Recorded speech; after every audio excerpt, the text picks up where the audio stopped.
Nesse vídeo aqui eu vou mostrar para você o que você precisa fazer para ser melhor que 99% das pessoas do mundo, tudo com base em neurociência e psicologia comportamental. E uma vez você engajando nesse processo, muito provavelmente a sua evolução vai acontecer, desde que você perceba essa evolução para conseguir se manter motivado pelo processo e não necessariamente pelo resultado. Muitas pessoas entram na academia tentando um shape específico e acabam desmotivando porque depois de 2 dias apenas estão sentindo dores e não estão com o braço daquele atleta que eles tanto admiram. Muitas pessoas começam uma dieta achando que depois de 5 ou 6 dias vão conseguir chegar naquele shape que eles tanto desejam. Muitas pessoas começam a estudar e numa intensidade tão grande que depois de um tempo não conseguem sustentar aquele comportamento, e essas pessoas têm algo em comum. Elas sempre estão buscando o resultado, buscando o resultado, buscando o resultado. O resultado ele é importante, mas você precisa deslocar a sua atenção para o processo. É o processo, uma vez engajado e gerador de motivação, que vai permitir com que você tenha o seu desempenho perpetuado na linha do tempo. Nesse vídeo aqui eu vou dar para você alguns insights e alguns passos que, se você colocar em prática, eu tenho razoável grau de certeza que vai te ajudar. Passo número 1. Parece ser interessante que você saiba manejar o seu estresse. Estresse é um dos principais fatores de risco para doenças psiquiátricas, e aquela pessoa que chega mais longe não é necessariamente a pessoa mais inteligente, mas sim a pessoa com melhor controle emocional. Então, se você quer ser melhor que 99% das pessoas do mundo, você precisa ter um controle emocional em dia, e para isso é necessário prestar atenção nos seus estados emocionais, é necessário consumir conteúdo que objetivem trazer inteligência emocional para você, e principalmente é importante que você entenda o que estressa você no dia a dia. E o que estressa você no dia a dia precisa ser retirado da sua vida dentro do possível, para que a longo prazo não se instale um estresse crônico e você fique refém disso. Passo número 2. Para a alteração dos hábitos, parece ser mais interessante você... Isso tudo baseado em neurociências, tá? Passo número 2. Para a alteração dos hábitos, parece ser interessante que você mude o seu ambiente e não necessariamente tenha só força de vontade, tá? Então, se você quer parar de fumar, se você quer parar de beber, se você quer parar de consumir pornografia, se você quer parar de ter alguns hábitos disfuncionais que você tem, parece ser interessante que você controle o seu ambiente, incluindo as pessoas que vivem com você. Essas pessoas que vivem com você muitas vezes são os gatilhos para os seus hábitos disfuncionais e os seus vícios. Os estudos em neurociência indicam que controlar o seu contexto parece ser mais eficaz que simplesmente ter força de vontade. Passo número 3. O córtex pré-frontal trabalha junto com regiões límbicas. Para quem não sabe, o córtex pré-frontal é uma região do cérebro responsável por planejamento e responsável pelas funções executivas juntamente com racionalização, tá? E parece ser interessante que você tenha essa região do cérebro bem desenvolvida. Essa região do cérebro trabalha juntamente com o sistema límbico, que é uma região composta por várias áreas que tendem a modular suas emoções, e essas duas regiões conversam se equilibrando. Ora você está com a região das emoções mais ativas, ora você está com a região da racionalidade mais ativa, como se fosse uma gangorra realmente. Se você tem muita racionalidade, isso não parece ser tão funcional, porque as emoções são importantes, ao contrário do que muita gente fala, para a nossa tomada de decisão. É muito difícil, por exemplo, você mudar o seu comportamento se você recebe um feedback negativo e você não sente aquela emoção negativa. Você recebe um feedback de um chefe, do seu namorado, da sua namorada, de um familiar, de algo ruim que você fez. Se você não se sentir mal com aquilo, a probabilidade de você alterar o seu comportamento não acontece. Isso é o que muitas vezes ocorre em casos de psicopatia. Então, emoções são importantes para a tomada de decisão, mas você não pode ser consumido por as suas emoções, e é importante que o seu córtex pré-frontal esteja também ativo.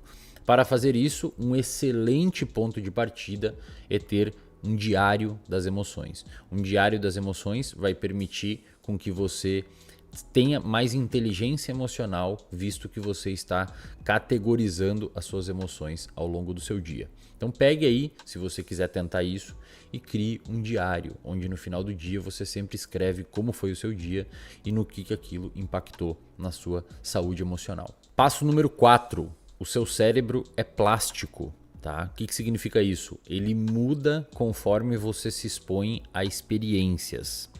Conforme você se submete a novos estímulos, os circuitos cerebrais compostos por neurônios, que são células no seu cérebro, se alteram frente a essa nova experiência.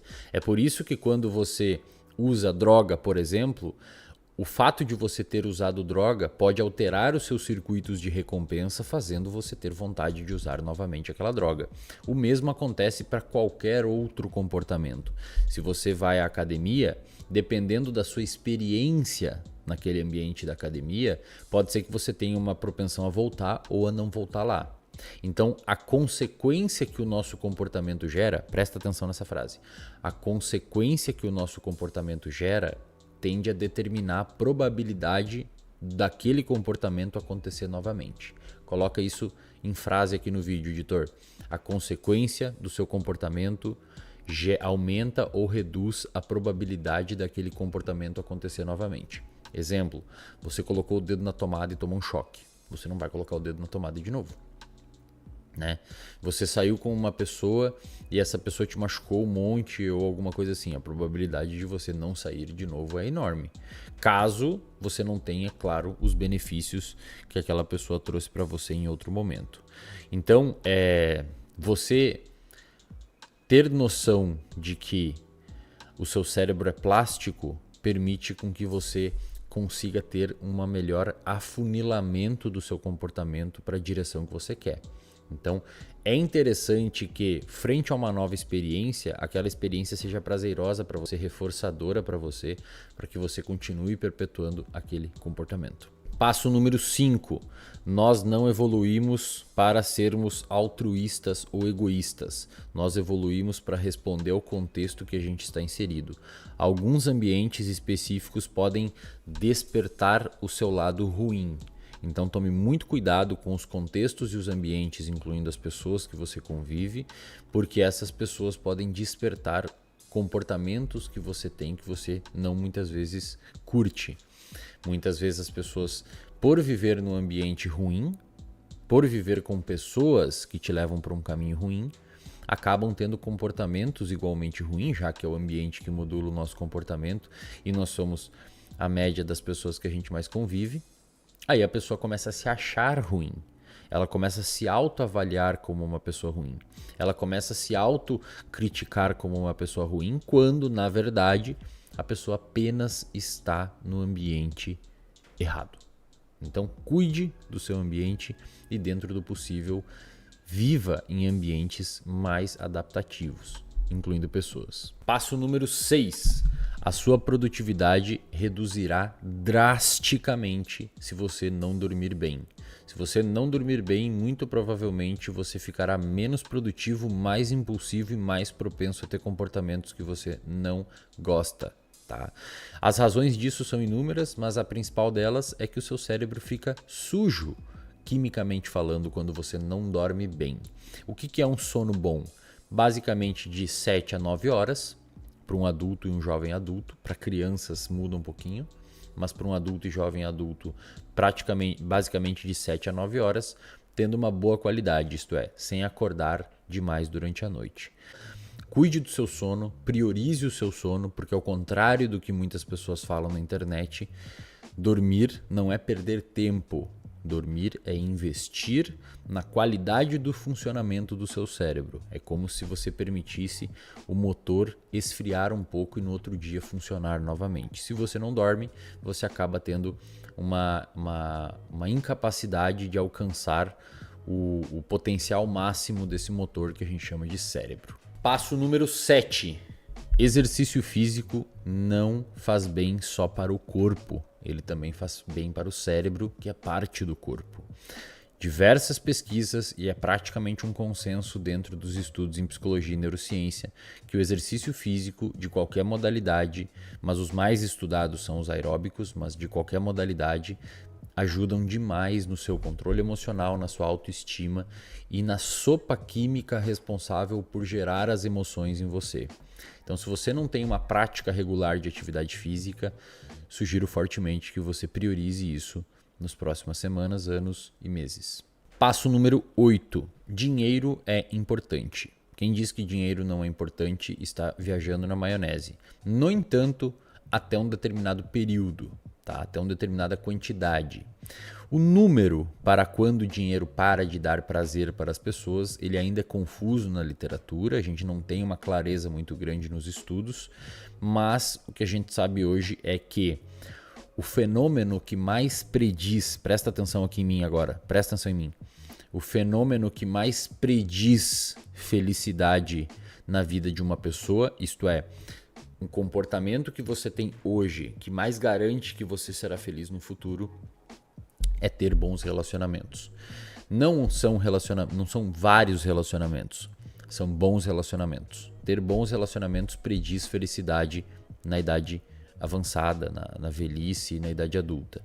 Diversos estudos de longitudinais que acompanharam pessoas durante a vida viram que aquelas pessoas que tiveram bons relacionamentos de qualidade, uma boa rede de apoio, tiveram mais chance de ser feliz quando mais velhos. Então, se você não tem bons relacionamentos, dê atenção para esse ponto. Passo número 9 e último. É interessante que durante o dia você seja mais dopaminérgico, você seja mais motivado, você tenha mais sangue nos olhos, você queira correr mais atrás, mas também é importante à noite você aproveitar e curtir as coisas que você conquistou. Esse dia e noite, obviamente, é uma metáfora, pode ser durante a semana e final de semana ou períodos da vida, mas o que eu quero dizer com esse raciocínio é que é muito interessante e muito importante para a sua saúde mental que você tenha picos motivacionais para correr atrás daquilo que você deseja, mas que você também tenha gratidão genuína pelo que você já alcançou. Então, se você busca aquelas laranjas que estão no outro lado do rio, é importante que você tenha fome por buscar essas laranjas, que é motivação, basicamente. Mas quando você consegue as laranjas, é importante que você se sinta agradecido genuinamente por ter alcançado as laranjas. E aqui eu não estou falando de gratidão, gratiluz e não sei o que. É genuinamente você ficar feliz e se sentir recompensado pelo que você alcançou. Como vocês perceberam, não existe nenhum tipo de estratégia mirabolante para você ser melhor que 99% das pessoas. Na verdade, existem apenas indicativos que a gente tem nos estudos em psicologia e neurociência que farão com que você fique acima e à frente de 99% das pessoas. Perceba que em momento algum eu falei que você vai conseguir mais dinheiro, em momento algum eu falei que você vai conseguir ser mais forte, em momento algum eu falei que você vai ter uma casa melhor, em momento algum eu falei que você vai comprar uma Ferrari.